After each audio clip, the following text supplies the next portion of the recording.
ស្រីអូនធ្វើការអាទិត្យចិត្តនឹកស្រីអូនចង់ទៅជួបទឹកបងចិត្តនឹកស្រីអូនចង់ទៅជួបនួនល្អបំភ្លេចញញការហត់នឿយ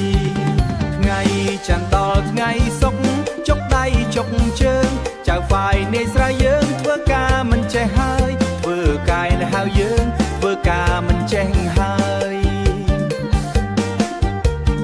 ដល់ថ្ងៃសៅរ៍រសៀលចិត្តអរណាស់អើយថ្ងៃសៅរ៍រសៀលស្អែកបានសម្រាកអើ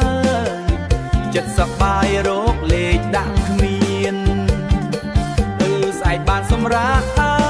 យចិត្តសប្បាយរោគលេខដាក់គ្មានប៉ុន្តែណែបងប្អូនអើយមកអើយរួមកន់ត្រឹមណែបងប្អូនអើយមកអើយរួមកន់ត្រឹមមុខមាត់ញញឹមកុំធ្វើមុខស្ងួតជ្រួញជ្រាវហត់នឿយប៉ុណ្ណារួមឲ្យវាខ្ទាតខ្ទាយប៉ុណ្ណាហត់វិណាវាមឲ្យវាខ្ទាតខ្ទាយ